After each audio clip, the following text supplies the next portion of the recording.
Hi, and welcome to Pillow Talk with Angela. I'm your host. I've been talking about this all week, and I know you've been commenting because you're just as excited as I am. Norman Connors, I mean, he's done so much in his illustrious career: drummer, composer, arranger, producer. Almost 50 years in the music industry as a drummer and all the other things I just mentioned. Well, we are so happy that this icon is with us tonight on Pillow Talk with Angela. We're going to talk about all kinds of things. He's coming to Keystone Corner next weekend, not this coming weekend, but next weekend. We'll talk about all of that. But for right now, put your hands together for the one and only iconic Norman Connors. Yay! Hello. How's Oh everyone? my goodness. Oh my gosh, you look amazing. How are you doing? I'm doing wonderful. I mean, I'm busy. I'm Yeah? always busy, but Okay, I that's did get a good. Even rest. I got a rest though through the for a year. pandemic? Yeah, Okay, I, yeah. Yeah. I finally got a rest Yes, after about exactly. 40 something years of going. Yeah. You know what? And I guess that is, if there is anything positive that came out of the pandemic, that's one thing. It kind of forced everybody to, stop what you're doing and take a rest, maybe reset for some people, do something completely different, for other people. People are saying hi already. Wallace said, "Wow, Norman Connors." Carl said, "Huge fan of Mr. Connors." C.O. Brown, oh my God, hi. Thank you. Oh, Wallace said, "You are my starship." All right. I'm so happy that you're here. You're coming, as I just mentioned briefly, you're going to be at Keystone Corner in Baltimore. That's such a cool jazz club in Baltimore. You'll be there August 6th through the 8th. I want to talk all about that. But first, our pillow talk topic. We have to pillow talk first. So here we go. We're talking about dating. Here we are, 2021.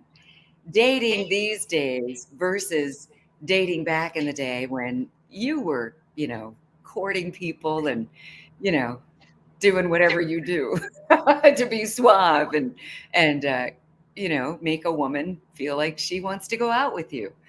Do you think that it's much different now, and do you think it's better now or better then, or what are your thoughts on the whole thing? This is a question for you and everyone who's watching.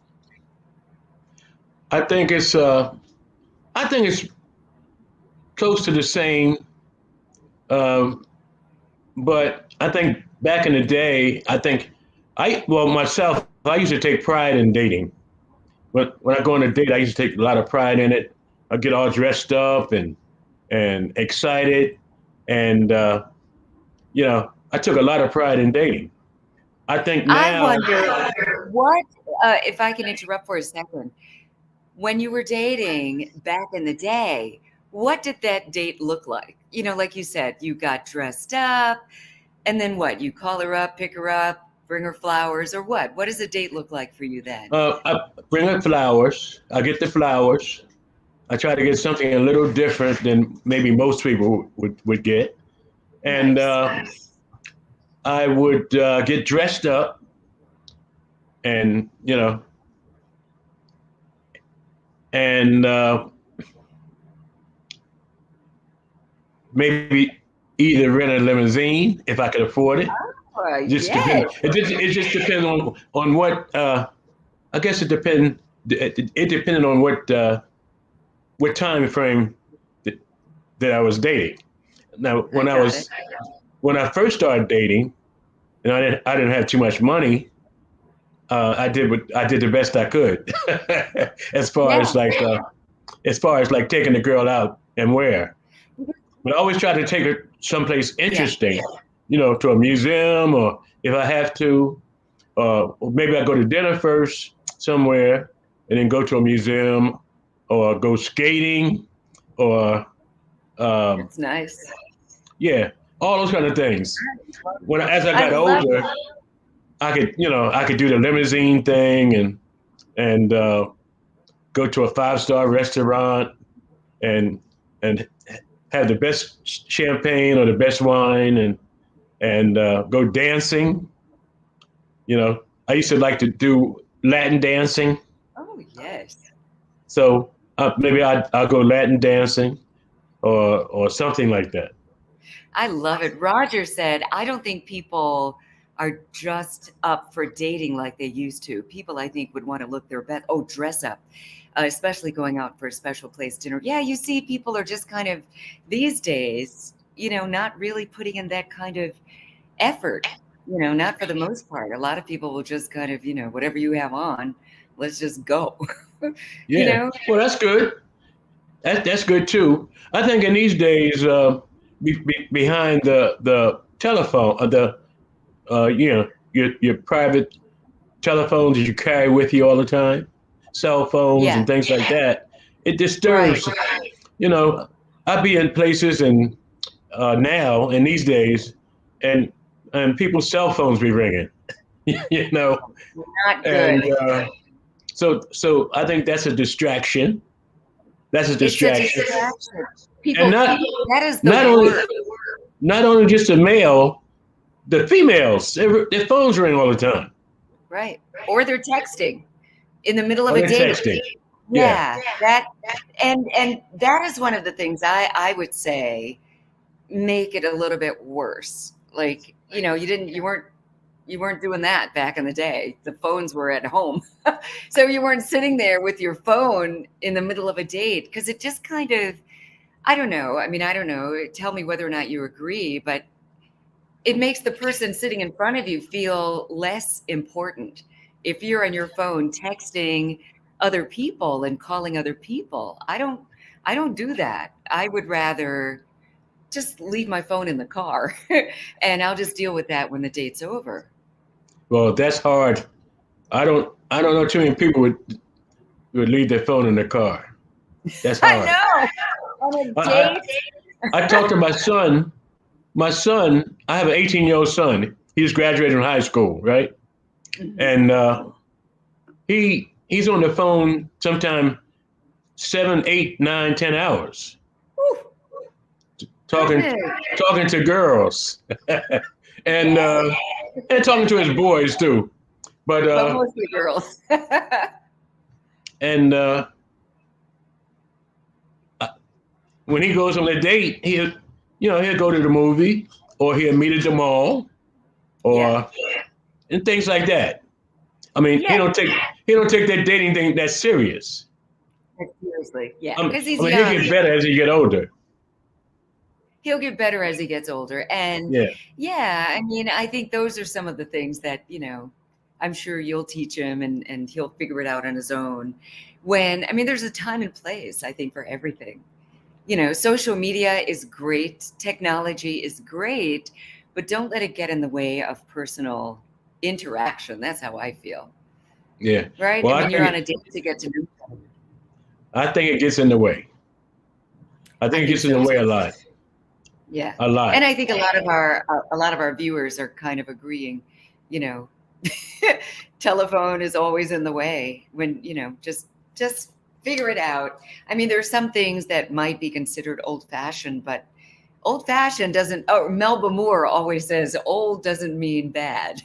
Everything old doesn't necessarily mean it's bad. Yeah, you know, yeah, a lot of these, I know we were talking before we went live about artists, beautiful singers, and you get the credit for just introducing us to a lot of these great singers that we still enjoy today. We were talking about Jean Carn. I love her so much. And the first time I ever heard her voice was on one of your albums. Yes, I said album. So let's talk about that. I mean, just how you discovered a lot of these great artists, Michael Henderson, Phyllis Hyman. yeah. Well, the first singer that was with me was Dee Dee Bridgewater. You remember her, right? Oh my gosh, I love her so much.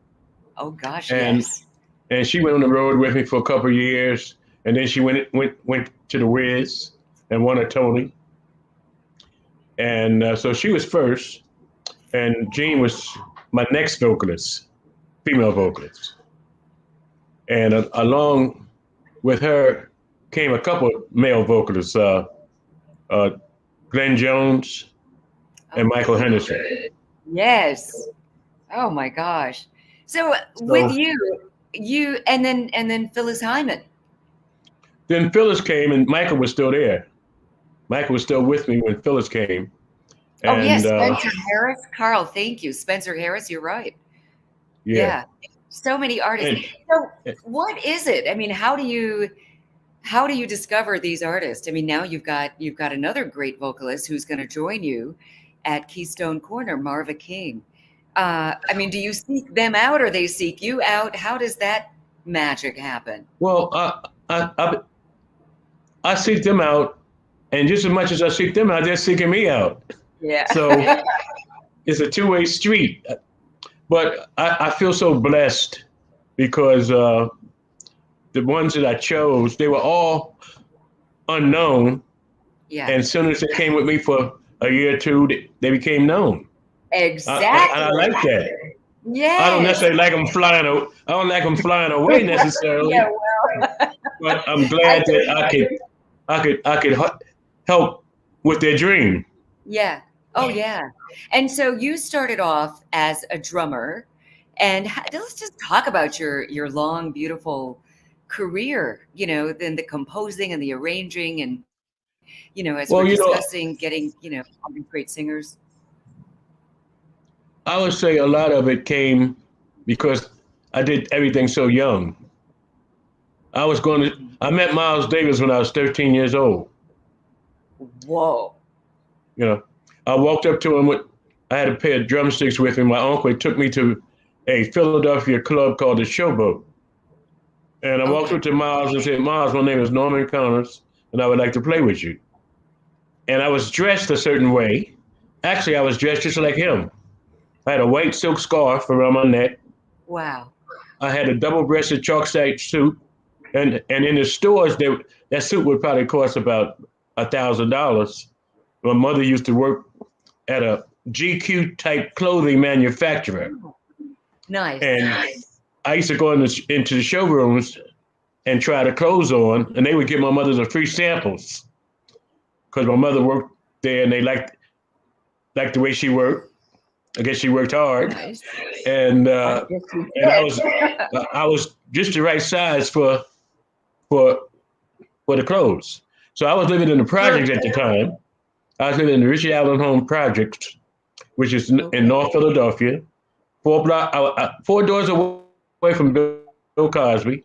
And Wow. in the projects, yeah, 4 doors away from Bill. And I used to play with his young brother all the time. And in the projects, there was about 4 guys who ended up becoming jazz stars themselves. McCoy Tyner, Oh yeah. My gosh. um, Lee Morgan, Goodness, one of my Spanky favorites. DeBress, who Wow. Spanky DeBress was the bass player. He eventually went with Art Blakey and the Jazz Messengers. Lee Really? Morgan went with the same outfit, and he played with Dizzy Gillespie.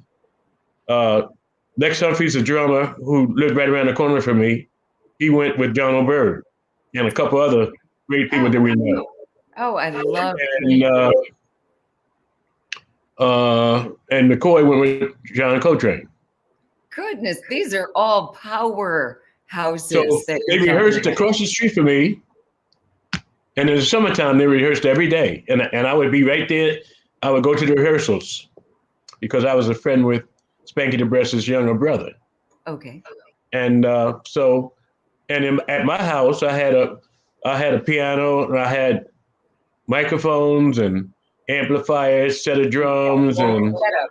I No. had everything. They used to call my house the music house. Okay. For so obvious reasons. so I was Yeah. like 7, 8 years old then, and plus I used to tap dance. I was You a used to tap dancer. I used I to didn't tap know dance. that. I did Yeah, not know that. yeah. I used to tap dance, and Sammy Davis, of course, was my idol, my tap idol, and my my other idols and mentors. Miles became my mentor, Oh, and Max Roach became my mentor. oh my God. Yeah. Yeah, and Yeah. I met Miles at 13. I met Max Roach at 14. Oh And my I met God. Gary Bartz at 14. He Okay, was good. working, he was working with Max Roach. Oh, these are all my favorite jazz musicians ever. I Yeah, mean, mine legends, too. icon after icon. Yeah, and And I love the fact that you I were went on a the jazz drummer. I'm sorry, go on. I went on the road with Billy Paul at 15. I was Oh, 15 years old, and he was a dynamic singer, and he had that one big hit that we all know, Me and Mrs. Jones. oh, you already know. Yes. Yeah.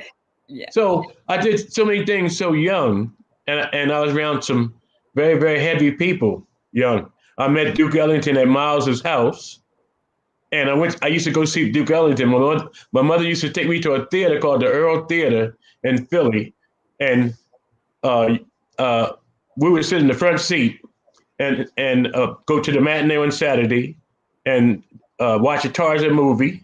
And when Tarzan movie is over, the stage would get black, and out would come Duke Ellington and his big band. Oh my God. And every Saturday I Oh, would be there. The next Saturday would be maybe Count Basie. The next is Cab Calloway. The next would goodness. be um, the next maybe be uh, Lionel Hampton. I mean, it just goes on and on and on. Oh So my I got God. to see these people, and I was like, I would go there right after my piano and drum lessons, So and I you would were see all ready. these great people. And I was like 7, 8 years old. Oh my God. And in my tap class, check this out. In my tap class, and we had a recital at the end of the year and all of that. And who was the greatest dancer? Lola Falana.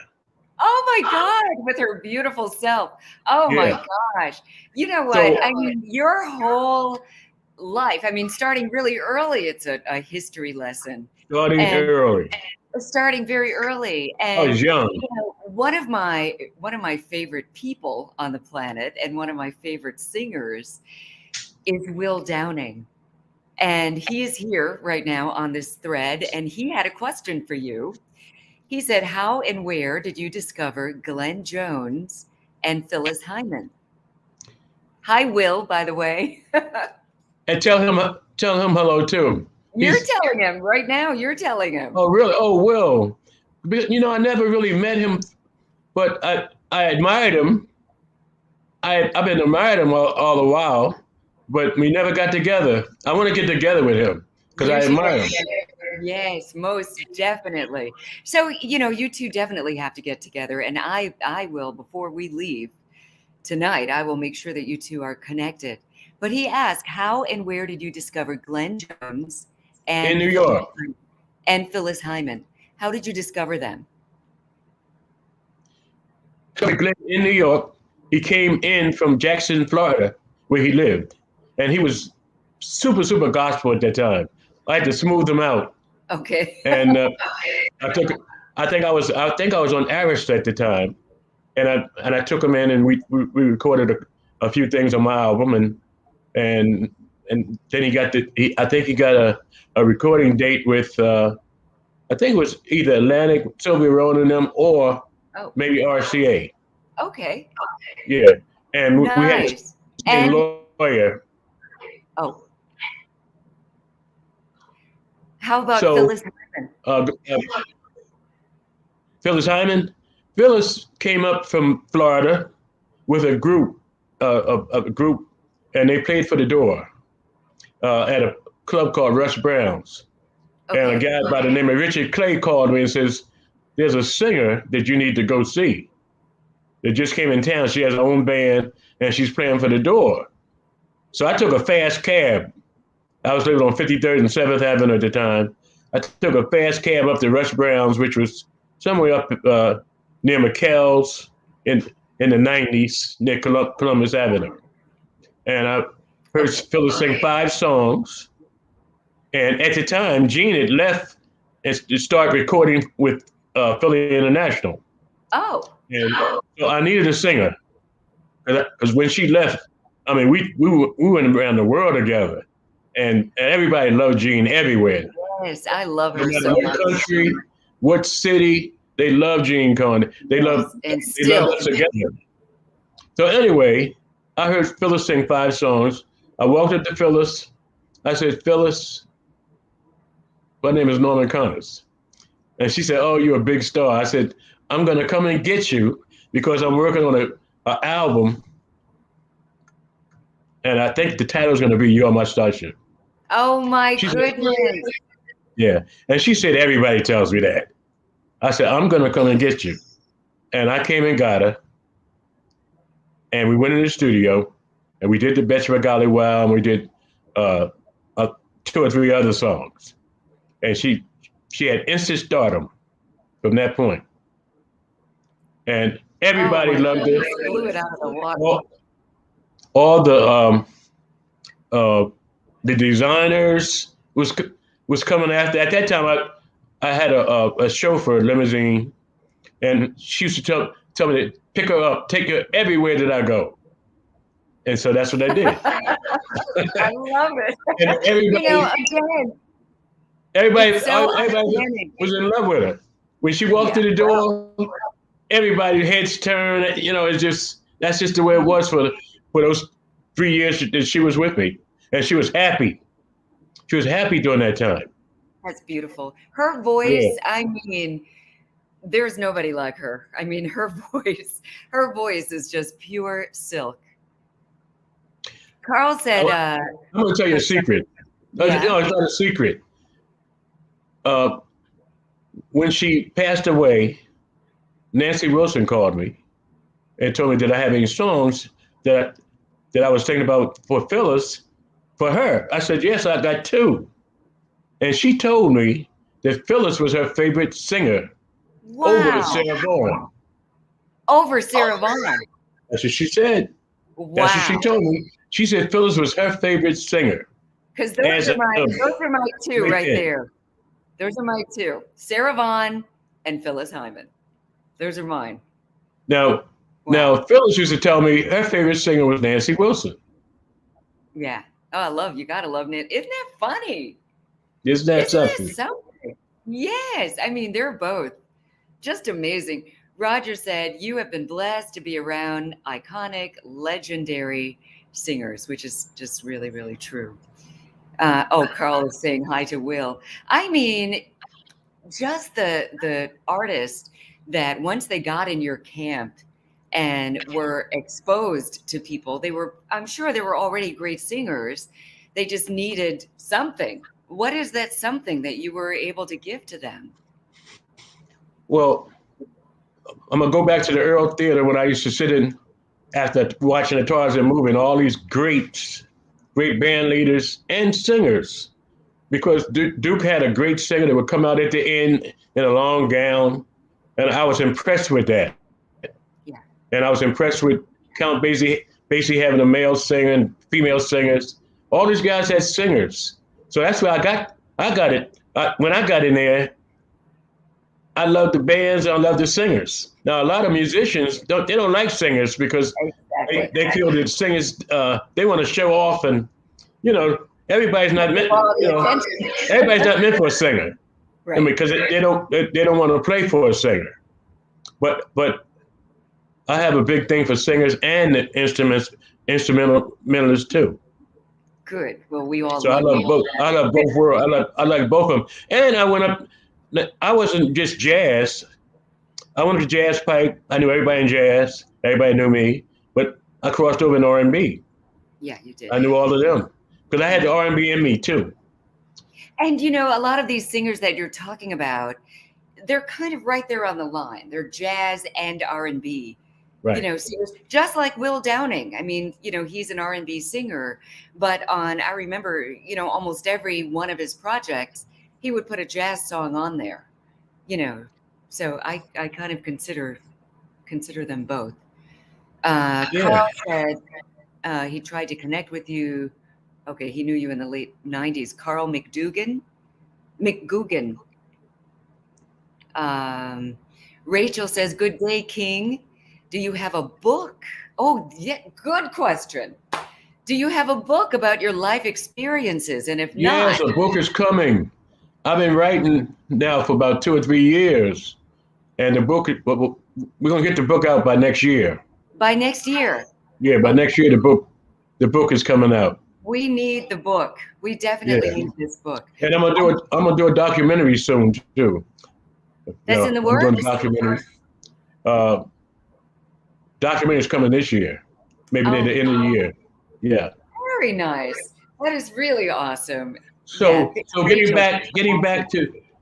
back to the big bands and the vocalists, uh, and and and my productions and Yeah. how do I bring things to Yes. wherever I bring them. It's because I started so young and I absorbed all these great people at a very, very young age. At a very, by the time I was a teenager, I was ready to move to New York and maybe work with John Coltrane. Hmm. And Wow. so John Coltrane, he passed away when I was with Archie Shepp. And I met John Coltrane and played with him for a weekend. And Pharoah Sanders was in the band at the time. And so Gosh. I got a chance to, uh, people like McCoy Tyner and Pharoah and John himself and Jimmy Garrison, the bass player, they got a chance to see me. And when I moved to New York, I got a chance to play with some of the greatest musicians in the world. Yeah. Yeah. And I would be over Miles's house every day, just hanging out with him and going to the gym with him Mm. and running errands Goodness. with him. And he treated me like his son. Oh my God. Oh, I love it. And the The same and the creator has a same with Max master Roach. plan. The same with Max Roach. Will is, and the So same I with had all Max this Roach. music in me anyway. So, you Yeah. know, that's it. From a very early age. Yeah. So when I got a chance to It work keeps freezing up with a some of little the bit. people, But when I got to the point where when I got a chance to work with some of these people that started working with me, and I got a chance to produce them and take them on the road with me and nurture them. Uh, I love the results because everybody that I did anything for, they got awards. People like Norman Brown, he got a Soul Train award. He got a Grammy. Phyllis got all types of awards. Gene Cohen got all types of awards, and I'm yeah. happy about that. Yeah. Oh my gosh. You mentioned Miles Davis, and Will Downing is my co host here tonight. He's asking some brilliant questions. He asked, do you have any crazy Miles Davis stories? Well, I spent so much time with Miles. I don't know which story that would be. Which one? So I Yeah, take which that as one? many. There I was mean, a many. Some I wouldn't many. talk about. That's I what don't we know do which on one. Pillow Talk Show. We talk about things that you don't normally talk about on this show. Oh, really? Yeah, Yeah, you can just go how many for it. people? How many people listen to this pillow talk? A lot of people. And plus, I mean, Millions? so we're Over a live million? now. We're live now, but then it's going to be on radio on Sunday night. So, and it'll How just many live. people would that be? It's not millions, No. but those people who want to hear, Oh, the okay. ones who want to I mean, hear it are here. just think about WHUR is like some of the top stations in the world. Thank you. And we I want to would hear think the it stories. would be a million people, We're and in they've the been playing my millions. huh? We're in the millions. We're in the millions. I mean, there's not the millions right here, right now, but you're going to be in the millions. Excuse me, the millions when you're on the radio. Don't be scared. We want to hear all these stories. Oh my God! Yes. So what And thank story? you, What Will. Miles story is he asking me? He was just asking if you had any that were funny Oh or yeah, crazy or yeah, anything that just might have surprised you. yeah. I can't. I'm not gonna mention it right now. But when I write my book, Okay. Okay. when the book is finished, there'll be some Miles Davis stories there, definitely. Okay. You saving it for the book, and I understand that. I would do the same thing. The book and the Yeah, documentary, I am so the excited. book and the And documentary. I promised your management team that I'd only keep you for 30 minutes. It's been 30 minutes, but I just want to spend a quick moment or two to talk about your upcoming performance at um, uh, this weekend or next weekend. That's going to be August 6th through the 8th. 7th and 8th. August 6th through the 8th. Now, you've got Marva King with you. Is this going to be your first time performing with her, or has she been with you for a while? I have a CD coming out. It's coming out, I say maybe in the next 2 months. It's a new CD. Okay. And I'm celebrating 47, 48 years as a Isn't that recording something? artist. Bravo. I mean, oh, And the name of the CD is called Royalty. And everybody that's on it, they're all royal. I didn't know how to, So we got people like People Bryson, and oh, yeah. we got Howard Hewitt. We got Bobby Lau, who is like, Oh, yeah. he's like my favorite keyboard player now. Oh, he's Is living amazing. now. Oh, well, him and Herbie Hancock, of course. Oh, Herbie Hancock is on it. oh my And gosh. yeah, so I got some great people. And Marva King is going to be singing a couple very important songs on it. Ah, And her, so and her song might be a single. It might be the single. beautiful. Yeah. So when people come out to see you at Keystone Corner, August 6th through the 8th, they might get a preview of this CD that's coming out, maybe? Yeah. Yes. Good. That's very, very good. All Yeah. right. So that's what we So have to expect. I hope you sell it out. You should. I mean, you are such an icon, and your entire career path has been so impressive. So many amazing artists that you put on the map. The work that you've done with Onaji Allen Gums, that was another one of my friends, and oh, just that's and yeah. He's like one of my discoveries. yeah, another Onaji one of Allen your Gums is one of my discoveries. discoveries, and he's Oh, not here right amazing. now, but he No, did some God great bless. arrangements for me.